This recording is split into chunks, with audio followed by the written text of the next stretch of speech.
ॐ सहनाववतु सहनौ भुनक्तु सह वीर्यं करवावहै तेजस्विनावधीतमस्तु मा विद्विषावहै। ॐ शान्ति शान्ति शान्तिः। पठामि संस्कृतं नित्यं वदामि संस्कृतं सदा ध्यायामि संस्कृतं सम्यक् वन्दे संस्कृतमातरम्।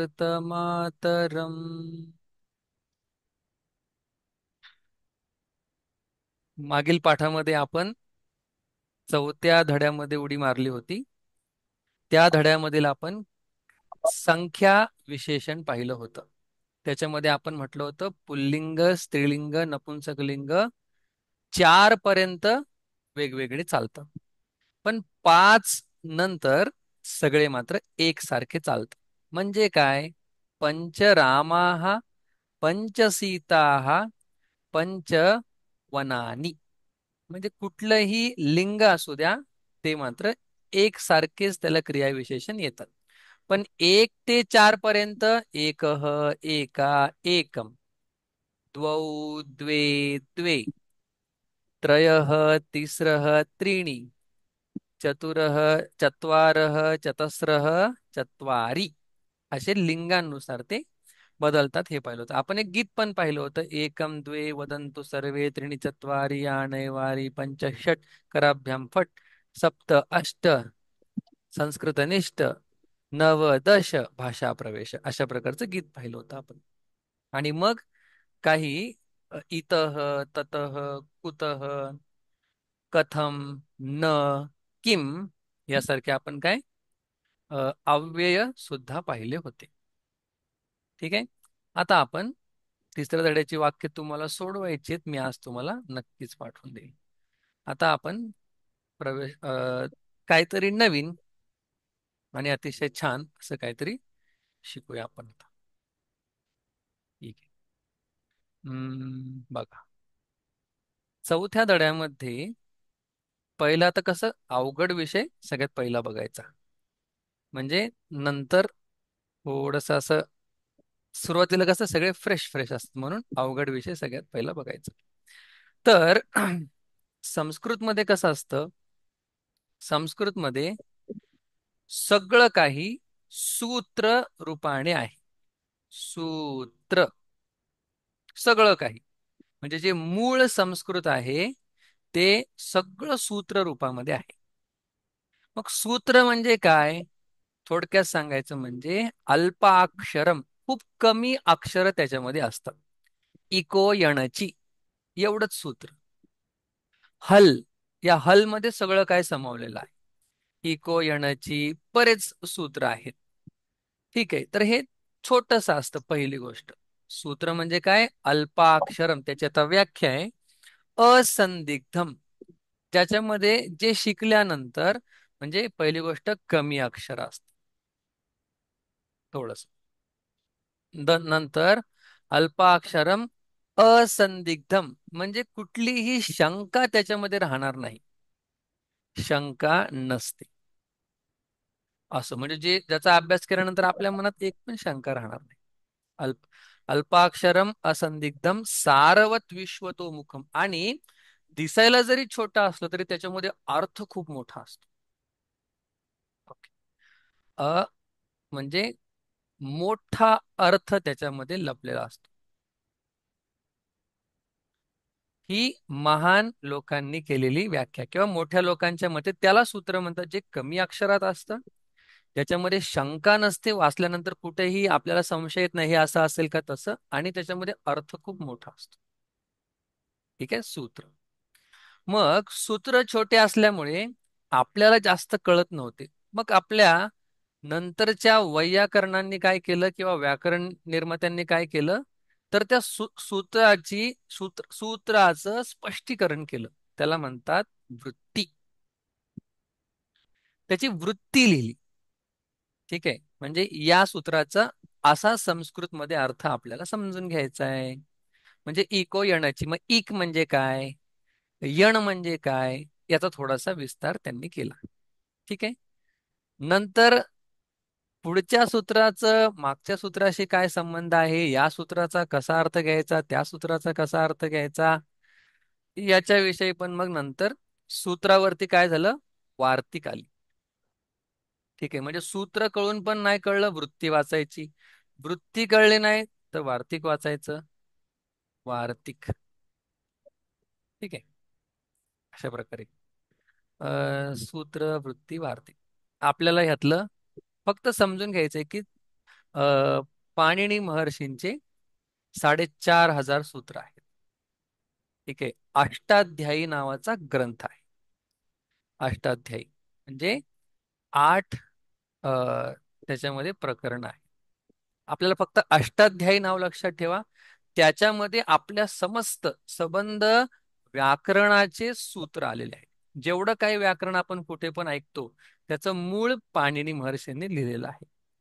त्याचं नाव तुम्ही असं पण म्हणू शकता, त्याला अष्टाध्यायी. ठीक आहे. आणि काही जी सूत्र आहेत अ, लघु सिद्धांत कौमुदी, जास्त खोलात नको जायला. अष्टाध्यायी आजकाल आज तागायत सुद्धा अष्टाध्यायी लोक शिकतात. ठीक आहे. मग सूत्र, मग हे सूत्र फक्त 14 सूत्रांपासून बनलेले आहेत. म्हणजे 14 जे मूळ सूत्र आहेत त्याच्यावरून सगळ्या ग्रामरची निर्मिती केलेली आहे. किती गंमत आहे बघा. मध्ये 14 त्या सूत्रांना नाव आहे माहेश्वर सूत्र. आणि खूप सारे असल्यामुळे माहेश्वर सूत्राणी असं त्याचं नाव आहे. ठीक आहे. मग त्याची कथा आहे की त्यांना त्या शंकराच्या डमरूमधून त्यांना ते शब्द ऐकायला आले आणि त्या शब्दांना त्यांनी लिहून काढलं आणि त्या 14 सूत्रांवरून हजारो सूत्र त्यांनी रचून संबंध ग्रामर शब्दामध्ये मांडलं. ठीक आहे. महर्षी पाणिनी. ठीक आहे. बघा म्हणजे 14 सूत्रांपैकी सूत्र आता लक्षात घेऊया आपण. माहीत असावं थोडंसं पुढचं, मलाही जास्त यातलं माहिती नाही. कारण की मीही थोडेसे एक लघु सिद्धांत कौमुदी म्हणून एक छोटासा 1250 सूत्रांचा ग्रंथ आहे. म्हणजे या सगळ्या सूत्रांमधले अजून छोटे त्यांनी सूत्र करून 1250 सूत्रांचं एक छोटं पुस्तक आहे लघु सिद्धांत कौमुदी. एक आहे सिद्धांत कौमुदी, याच्यामध्ये खूप मोठं आहे. ठीक आहे. मग मी ती 1250 सूत्रांची शिकलेलो आहे. खूप त्याला प्रचंड पेशन्स पाहिजेत, एकाग्रता पाहिजे आणि बुद्धी पाहिजे. ठीक आहे.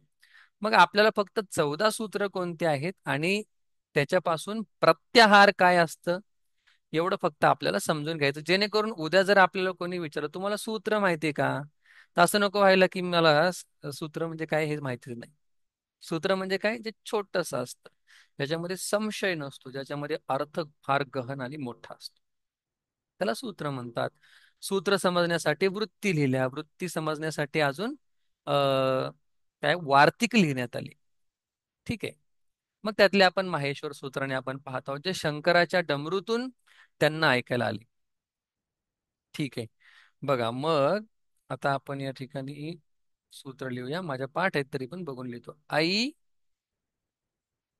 अ, ई, उन. आई उन ते म्हणताना पण तसेच म्हणायचे. आई उन एक. ठीक आहे. दोन. आई उन रुल रुख. रुल रुख. देन ए ओंग. थोडंसं तुम्हाला कंटाळा वाटलं, आपण जास्त वेळ नाही, थोडंसं एक ज्ञान आपल्याला थोडंसं असावं म्हणून. ओके. आई औच.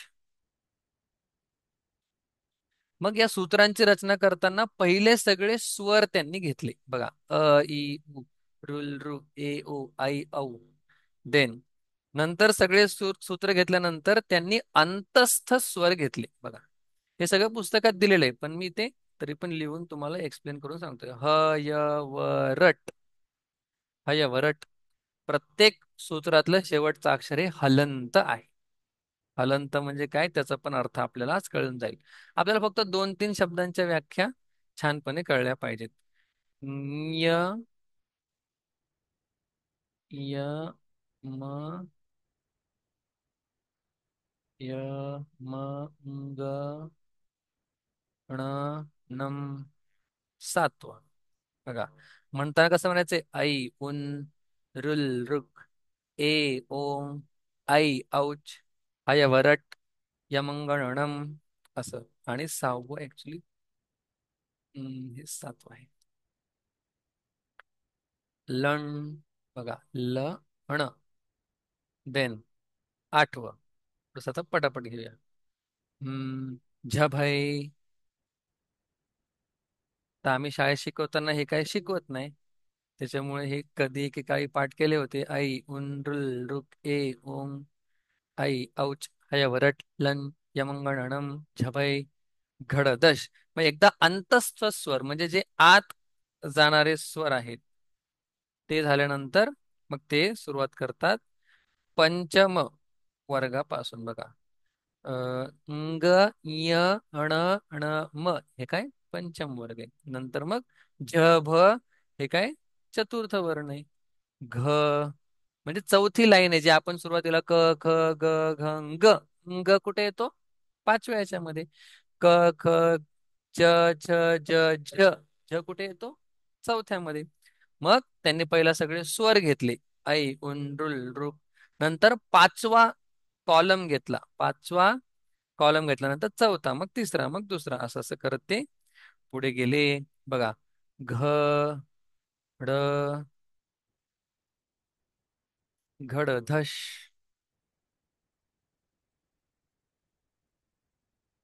घडधश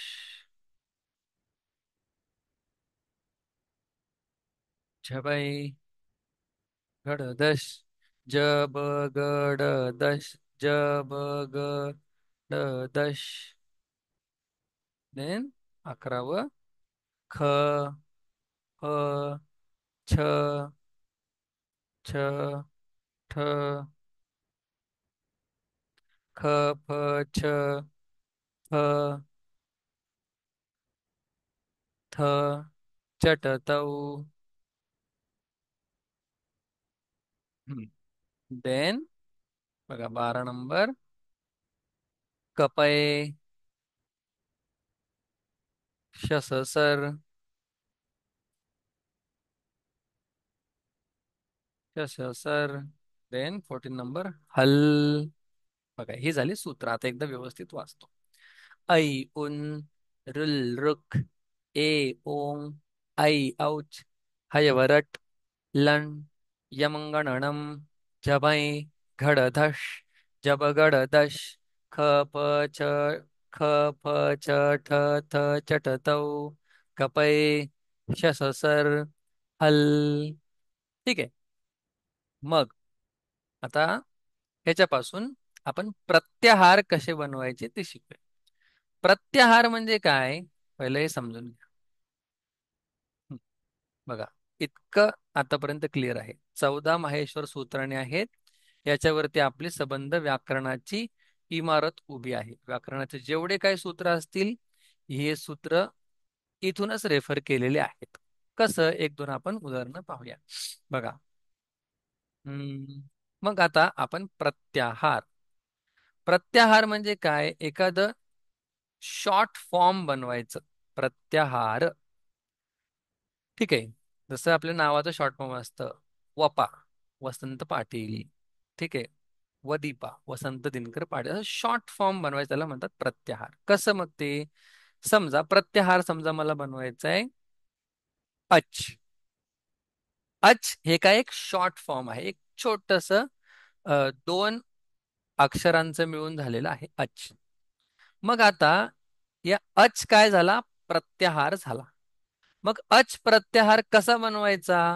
तर बघा, जो आहे तिथून सुरुवात करायची. मग अ इ उ आणि च पर्यंत जाऊन थांबायचं. किती सोपं आहे? अच म्हणजे अ पासून सुरुवात करायची आणि च पर्यंत जाऊन थांबायचं.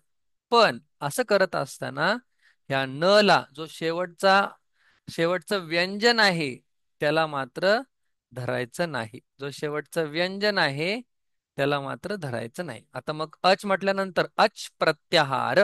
प्रत्याहार म्हणजे शॉर्ट फॉर्म. मग पासून सुरुवात ई अ ई उ ऋ लृ ए ओ आई औ बस. मग अच ज्यावेळी सूत्रामध्ये येईल त्यावेळी अच या शब्दाचा अर्थ काय? अ ई ऋ ए ओ आई औ एवढे सगळे. ठीक आहे. अच. मग आता अ, आपण अजून एक बघूया हल. हल प्रत्याहार म्हणजे सुरुवात कुठून करायची? ह पासून. मग कुठे ह? हा इथे. मग याला घ्यायचं का सोडायचं? याला घ्यायचंच आहे, त्याला सोडायचं नाही. पण हे जे शेवटचे आहेत ट, ण, म, य, श यांना सगळ्यांना सोडून द्यायचंय. मग हल बघा, ह पासून जी सुरुवात होणार, ठीक आहे, ती स पर्यंत. ठीक आहे. म्हणजे काय? सगळे व्यंजन त्याला म्हणतात हल. हल शब्द जेव्हा हल प्रत्याहार जेव्हा म्हटला जाईल त्यावेळी काय ग्रहण करायचंय? सगळे व्यंजन. जेव्हा अच म्हणेल त्यावेळी काय म्हणायचंय? सगळे स्वर. अशा प्रकारे त्यांनी ऍब्रिव्हिएशन, छोटे छोटे छोटे फॉर्म बनवून ते सूत्रामध्ये वापरले. समजा मला मी म्हटलं इक, इक प्रत्याहार इक.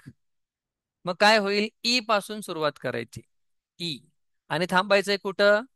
क पर्यंत येऊन थांबायचे. बघा मग काय येईल? ईला सोडायचंय का? नाही. ई उ ऋ आणि लृ. मग सूत्र काय? बघा एक सूत्र थोडक्यात सांगतो, म्हणजे तुम्हाला कळेल की हे चाललंय काय. नाही तर तुम्हाला वाटायचं की चाललंय काय, आपल्याला तर काय कळत नाही. आणि सूत्राचं नाव आहे इको यणची. असंच नाव आहे सूत्राचं, इको यणची. ठीक आहे. इको यणची हे एक सूत्र आहे. आपल्याला ते पुढच्या किंवा त्याच्या पुढच्या पुढच्या पाठामध्ये येणार आहे. मग काय अर्थ काय याचा? इक स्थाने यण भवती. म्हणजे इक त्याच्या जागेवरती यण होईल, एवढं समजून घेणार आहे बरं का आपण. आणि मला पण एवढंच येते. यण म्हणजे काय? आता सुरुवात करायची य पासून. बघा मग सुरुवात करतो य, व, र आणि ल. म्हणजे काय होणार? य, व, र, ल. म्हणजे ई उ र लृ यांच्या जागी काय होणार? य, व, र, ल. हो पण कधी होणार? त्याला म्हणायचं आची. आची म्हणजे अच. अच म्हणजे काय? तर हे अच पुढे आल्यानंतर, म्हणजे ई उ ऋ यांच्या पुढे हे सूत्र जेव्हा पुढे येणार तेव्हा व्यवस्थित सांगणार आहे. आता फक्त हे सूत्र कसे बनले? हा इक प्रत्याहार झाला, हा यण प्रत्याहार झाला, हा अच प्रत्याहार झाला, आणि असं एक छोटस सूत्र बनवलं. मग इक स्थानावरती यण भवती. म्हणजे ईच्या जागी य, च्या जागी व, च्या जागी र आणि लृच्या जागी ल होणार आहे. पण कधी होणार आहे? अची परे. म्हणजे जेव्हा सगळे स्वर पुढे असतील त्यावेळी ईच्या जागी य होईल. काहीच नाही कळलं. ठीक आहे. 14 सूत्र आहेत. त्याच्यावरून असं इको यणाची बरेच सूत्र आहेत. मला जास्त काय त्याच्याबद्दल माहिती नाही. याचो प्रत्येक संधीला एक एक सूत्र आहे. ठीक आहे. मग ते असे सूत्र बनलेले आहेत. म्हणजे इक, यण, अच हे सगळे या 14 सूत्रांवरून बनवलेले आहेत. बस एवढंच मला सांगायचं होतं. मग कधी कधी ज्याला हे पाय मोडलेला असतो ना त्याला आपण काय म्हणतो? हल म्हणतो. हल. बघा हलंत. बरेच संस्कृत शिक्षक म्हणा किंवा जे संस्कृत शिकलेले आहेत ते काय म्हणतात? हलंत. समजा हा रामात जो शब्द आहे किंवा रामम हा शब्द आहे, हा कसा आहे शब्द? हलंत मय शेवटी. हलंत म्हणजे काय? हल अंती आहे ज्याच्या. मग हल म्हणजे काय? या ह पासून जी सुरुवात ते या ल पर्यंत. ठीक आहे. म्हणजे सगळे स्वर, सगळे व्यंजन, माफ करा, सगळे व्यंजन ज्याच्यामध्ये येतात त्याला म्हणतात हलंत. मग हलंत म्हणजे काय? म सगळ्या कुठल्याही व्यंजनाला काय म्हणतात? हलंत म्हणतात. ठीक आहे. आणि अजंत, अजंत म्हणजे या च चा ज होतो, सोडून द्या. अजंत म्हणजे सगळे स्वर. आता आपल्याला फक्त दोनच गोष्टी लक्षात ठेवायच्या, एक म्हणजे हलंत, कधी कधी मी शब्द वापरेल, कधी कधी अजंत असा पण शब्द येईल. तर हे आहे सूत्राचं थोडक्यात मला जेवढं माहितीये तेवढं मी तुम्हाला सांगितलं. ठीक आहे, एवढा हा विषय संपला. पाहिजे तर सूत्र लक्षात ठेवा. आई उन रुल रुक ए ओंग ऐ औच हयवरट लन यमंगणम झबय घडतस झब घडतस ख प छ ठ थ चट तव कपय ससर हल, असे सूत्र. मग या हल मध्ये इथंच ह चालू होतोय आणि ल संपतोय, मग हा का नाही घ्यायचा? भरपूर वर्णन. मग या ईच्या जागी यच का होतं? भरपूर वर्णन, सगळं संस्कृत. आता नाही, त्याच्यात आपल्याला जायचं नाही तर आपण हे अरण्यासारखं आहे. शंकराचार्य याला काय म्हणतात? शब्दजालम महारण्यम.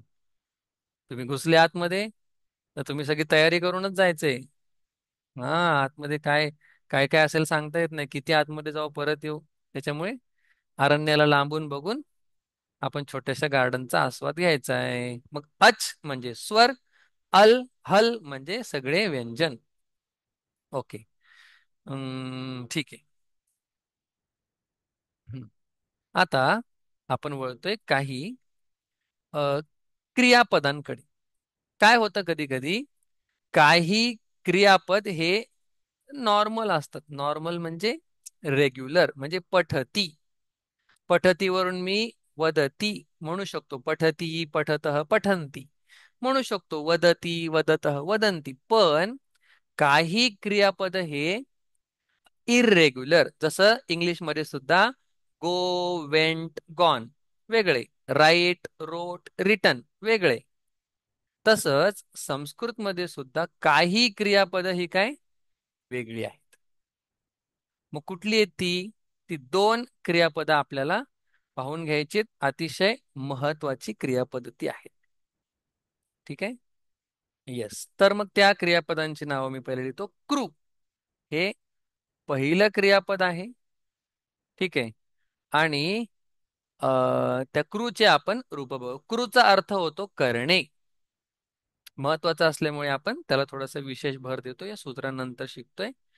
तर एक छोटासा आता आपण टेबल बनवू. तुम्हाला प्रथम पुरुष, मध्यम पुरुष हे सगळं आता माहिती आहे, त्याच्यामुळे मी ते लिहित नाही जास्त. एक वचन, बहुवचन हे माहिती, डायरेक्ट फक्त आता फॉर्म लिहितो. तर करोती,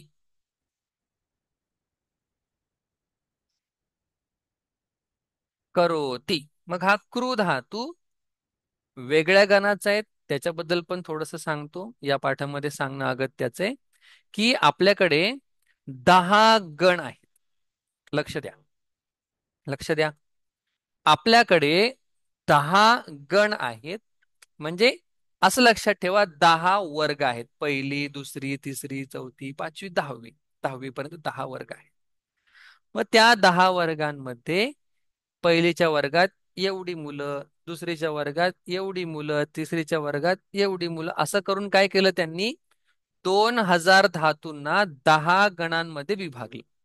म्हणजे कसं समजू शकतो? शाळेमध्ये 2000 मुलं आहेत, त्यांना त्यांनी 10 वर्गामध्ये विभागलं. मग त्याला सोपी सोपी नावं दिली.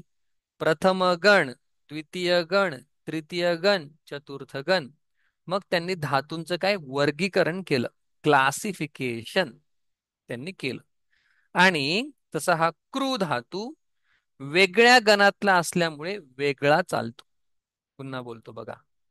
पठती, लिखती, हसती हे एकाच वर्गातली मुलं आहेत, त्याच्यामुळे ती एकसारखे बिहेव करतात, एकसारखे त्यांचं वर्तन आहे.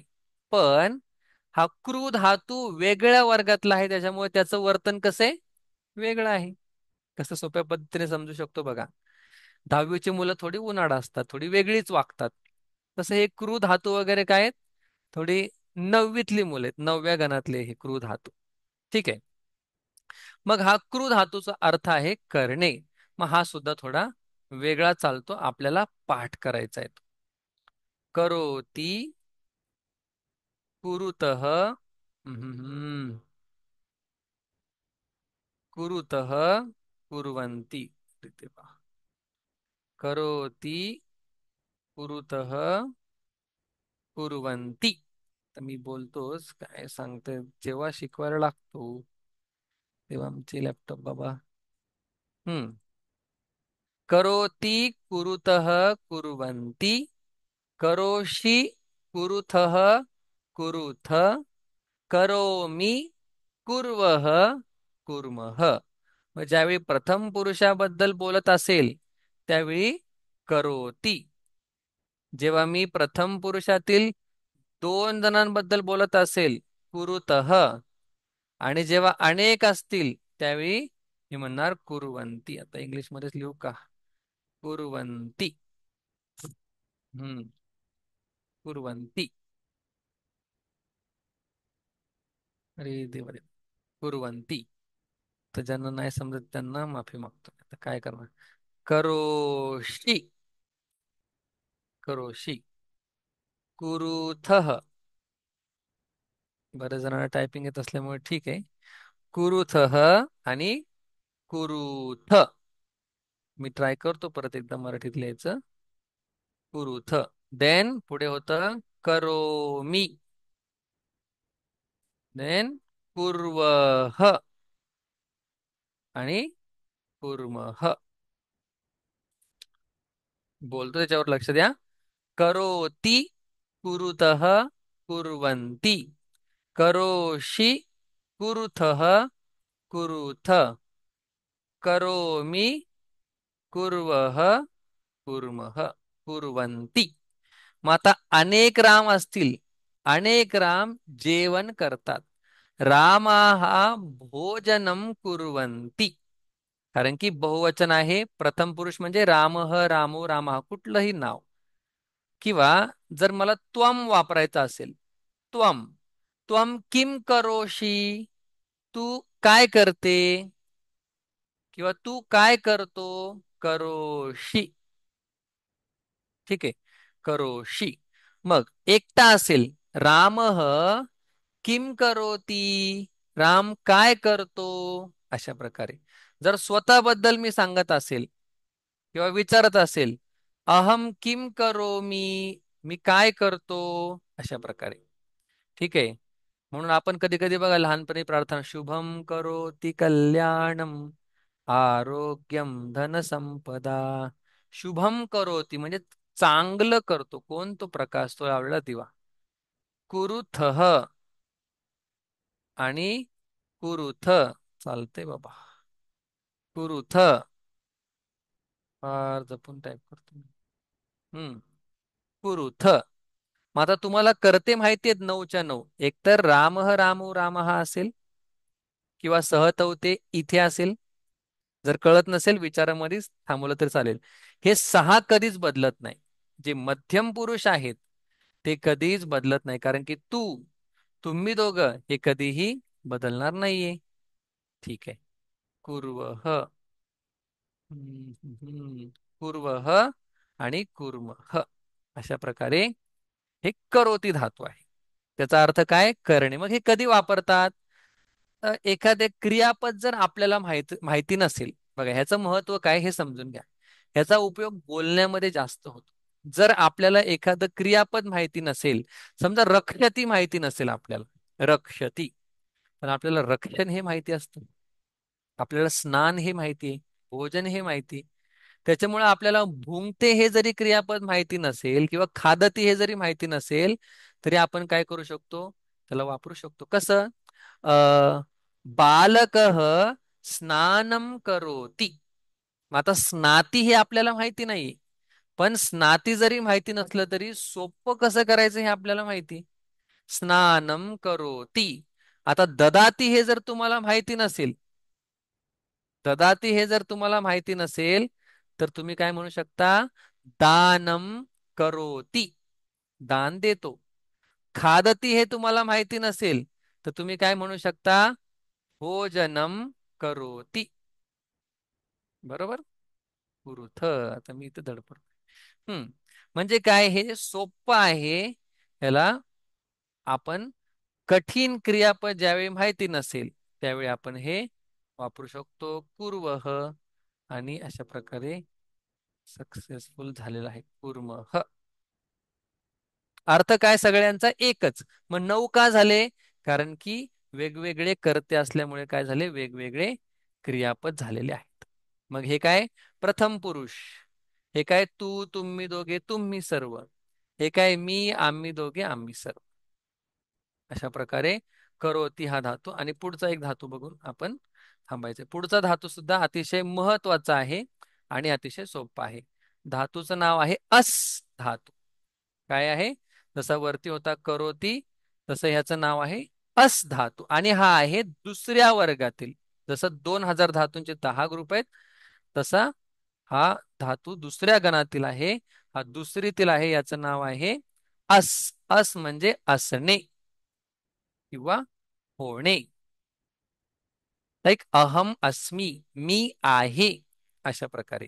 मग कसा चालतो तो? तो सुद्धा इरेग्युलर चालतो, अस्ति. मग हा सगळ्यात जास्त आपण संस्कृतमध्ये वापरतो. राम अस्ति, पुत्र अस्ति, बालक अस्ति. अस्ति अस्ति म्हणजे काय, आहे. मग द्विवचन काय होतं त्याचं, अस्ति स्तः संती. मग जर एकटा असेल तर मी म्हणेल बालक अस्ति. खूप सारे असतील, मी काय म्हणेल, बालकाः संती. बघा, द्विवचनाचा आपण जास्त विचार करत नाही. ठीक आहे. त्वम कह असी, तू कोण आहेस? त्वम रामः असि, तू राम आहेस. आणि अस्मी म्हणजे जेव्हा स्वतःबद्दल सांगायचंय, मी एक वचनातील, त्यावेळी अस्मी स्वः आणि स्मः. मग हे थोडेसे पाठ करायचे आहेत आपल्याला. करोती कुरुतः कुर्वन्ति, करोषि कुरुतः कुरुथ, करोमि कुर्वः कुर्मः. अस्ति स्तः संति, असि स्थः स्थ, अस्मि स्वः स्मः. मग एकाचा अर्थ आहे करणे, एकाचा अर्थ आहे असणे. मग जसं आपण मराठीमध्ये म्हणतो की हा पेन आहे, तर मी कसं म्हणणार की कलमः अस्ति, कलमः अस्ति. ठीक आहे. दूरध्वनी अस्ति, दूरध्वनी अस्ति. कसं म्हणणार पुढे मी, पुस्तकम अस्ति, म्हणजे पुस्तक आहे, आहे आहे आहे. ठीक आहे. अहम शिक्षकः अस्मि, मी शिक्षक आहे. अहम गायकः अस्मि, मी गायक आहे. अहम अ, वैद्यः अस्मि, मी वैद्य आहे. म्हणजे स्वतःचं इंट्रोडक्शन देताना सुद्धा हा अस धातू चांगल्या प्रकारे आपल्याला उपयोगात येतो. अस्ति स्तः संति. अहम हम्म, अहम कृषकः अस्मि, मी शेतकरी आहे. ठीक आहे. अशा प्रकारे अहम वैमानिकः अस्मि, मी पायलट आहे. अहम वैज्ञानिकः अस्मि, मी सायंटिस्ट आहे. अहम छात्रः अस्मि, मी विद्यार्थी आहे. अहम छात्रा अस्मि, मी विद्यार्थिनी आहे. अशा प्रकारे अस्ति स्तः अशा प्रकारे अस्ति स्तः संति, असि स्थः स्थ, अस्मि स्वः स्मः. मग ज्यावेळी कुठलंही नाव असेल, मी म्हणेल रामः अस्ति, रामौ स्तः, रामाः सन्ति. मग त्वम असेल त्यावेळी त्वम असि, युवाम स्थः, यूयम स्थ. जर तुम्हाला काय बोलतो हे कळत नसेल, तर आपण तो एक चार्ट बनवला होता मागच्या क्लासमध्ये, 9च्या 9 करते आणि त्यांचे क्रियापद. मग आता काय होतंय, फक्त क्रियापद बदललेलं आहे. अहम इथे काय येणार, अहम उत्तम पुरुष असल्यामुळे अहम. आवाम मग द्विवचन. आणि वयम बहुवचन. मग ह्याचे थोडेसे वाक्य बनवल्यानंतर तुम्हाला अजून कळेल. आता मी फक्त तोंडी सांगितले, हम वैद्य अस्मी, भवान कः अस्ति, तुम्ही कोण आहात वगैरे. ठीक आहे. करोती कुरुत याचे वाक्य या पाठामध्ये येतील, त्यावेळी अजून आपल्याला कळणार आहे की आता लगेच जॉईन होऊन पुढचा थोडासा भाग आपल्याला बघायचा आहे. मग चौथा धडाही संपेल. दोन्ही धड्यांचे मी तुम्हाला वाक्य अभ्यास करण्यासाठी पाठवून देतो. अडचण आल्यानंतर मला विचारा. तुम्हाला वाटलं एखादं क्लासमध्येच बघा, तर आपण क्लासमध्येच बघूया. झालेल्या विषयी काय शंका असेल तर लगेच आपण विचारा.